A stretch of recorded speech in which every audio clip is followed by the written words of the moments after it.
and the Premier League is back. And if I had told you a year ago that Leicester City at a 5,000 to 1 shot would win the title, you'd have told me what? I would have told you that I picked Leicester City to win the title for the past 123 years, and it's never quite worked. I would have told you were a madman. The joy of Leicester City winning the title.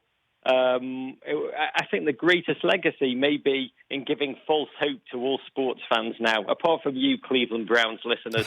I think every single sports fan in every single sports league now thinks that they can do a Leicester City. But it was a remarkable story. It was like it is going to be a Hollywood. I was going to say it's like a Hollywood movie. It is going to be a Hollywood movie. A bunch of retreads, rejects, journeymen, kind of young hoopers coming together, forging this absolute collective, sheer brotherhood with a style of playing, a deeply reactive, counter-attacking style that no one could stop.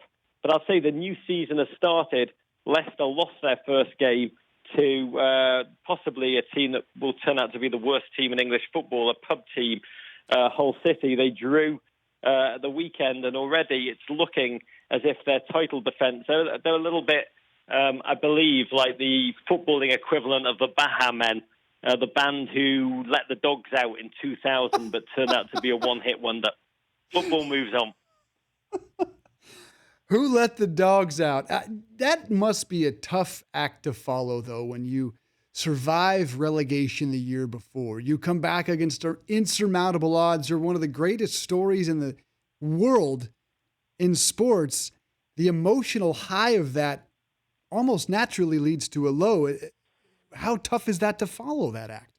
I would say it's incredibly difficult because when you come in the top four of the English Premier League, you qualify with the best teams in the world, the Barcelonas, the Real Madrids, the Bayern Munichs, and you qualify for a second tournament called the Champions League.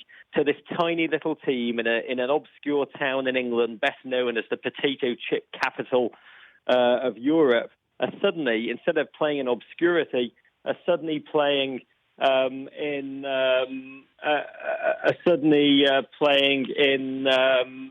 the great theatres of European football.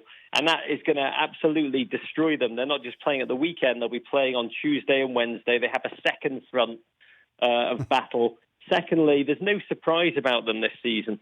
I mean, everyone knows what they're going to do. Everyone knows how they're going to play. And their own manager, a wonderful man, Claudio Ranieri, he summed up their chances of defending their title. He said there's more of a chance of E.T. landing at Piccadilly Circus than Leicester defending the title. So we're grateful to them for giving us an incredible Seabiscuit sporting moment that I will never forget, that I think captured the imagination of many, even in America. But this season, there's so many teams, so much money, so many new faces, so much rearming has gone on. That it's going to be one of the most competitive Premier Leagues of all time. The Dan Patrick Show, weekday mornings on Audience.